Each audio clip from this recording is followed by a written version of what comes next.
Hi, today I will be showing you how to find areas and perimeters of sectors in a circle for GCSE Maths. First, we're going to need a circle. Now, let's take a look at an example of a sector in this circle. In a sector, the angle at the centre is often marked as x, as we don't always know what the value is. The curve shown here is called an arc, and the entire inside area is called the sector.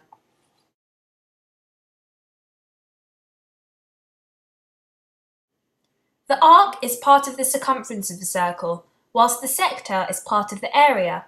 Before we understand how to find the area and perimeter of sectors, we will first need to refer back to the equations used to find circumference and area of a circle.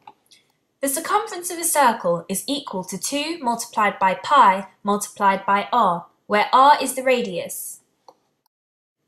The area of a circle is equal to pi multiplied by r squared, again where r is the radius. Remember when we looked at the arc of a sector? Well, this equation shows us how to calculate the length of this arc. This equation is x divided by 360 multiplied by 2 pi r. The x in the equation is the angle within the sector and is divided by 360 to show us what fraction of the circle this sector is.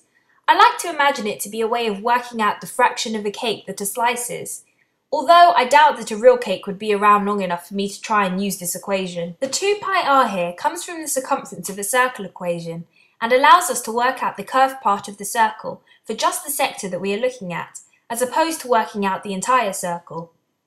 To find the total perimeter of a sector, we need to know the arc length plus 2 radii.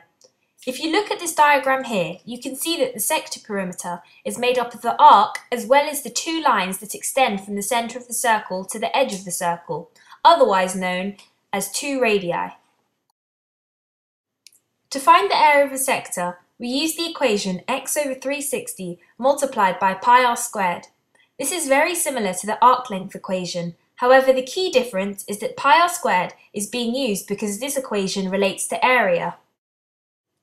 Let's try looking at an example to use these equations. Say we're told to find the perimeter and area of the sector shown.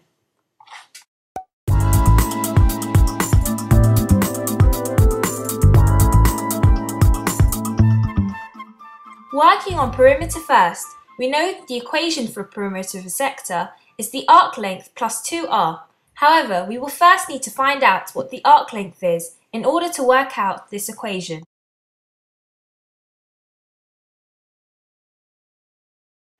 We already know that the equation for arc length is x over 360 multiplied by 2 pi r, so all we have to do is substitute some values in.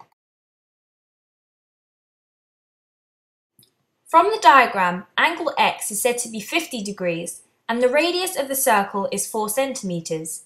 Then, with the help of a calculator, we are able to get the answer as 3.49 centimeters.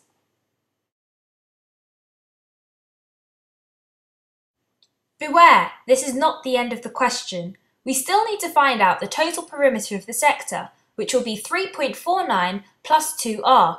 As the radius is 4, 2r will be 8. Therefore, the answer will be 3.49 plus 8, which is 11.49 centimeters. Moving on to area, we know that the equation is x over 360 multiplied by pi r squared. So substituting in the values will give us 50 over 360 multiplied by pi multiplied by 4 squared. 4 squared equals 16, giving us 50 over 360 multiplied by pi multiplied by 16. The answer is 6.98 centimeters squared. Don't forget the squared because it's an area. That was simple enough, but what if a question asks us to find the angle of a given sector?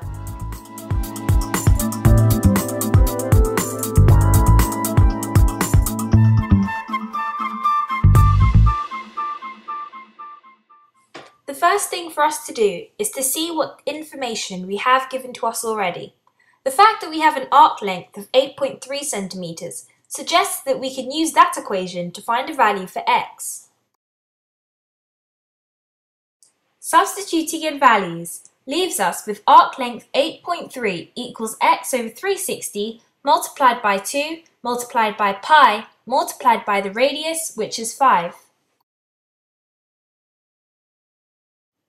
To figure this equation out, we will need to make x the subject, meaning that it needs to be on its own. To do this, we will first have to get rid of the fraction by cross-multiplying the 360 to the other side of the equal sign. This leaves us with 360 multiplied by 8.3 equals 2 multiplied by 5, which is 10, multiplied by pi multiplied by x.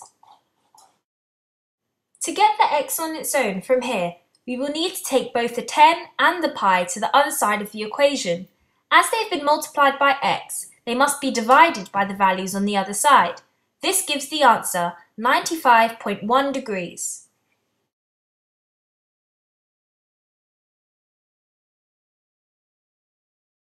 How about an example where we're asked to find the radius? Because this diagram gives us the area of the sector, we can assume that the sector area equation can be used to figure out the radius.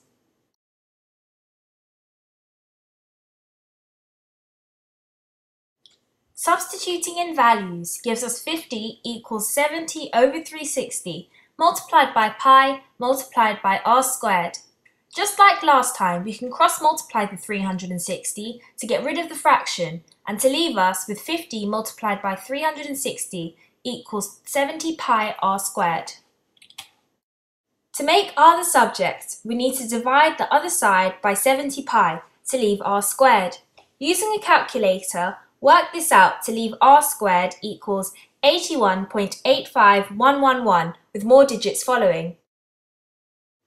It is important not to round up an answer until the very end to improve accuracy.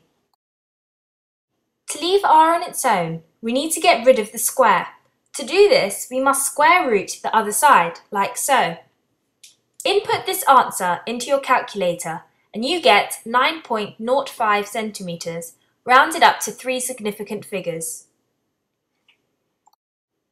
Complete!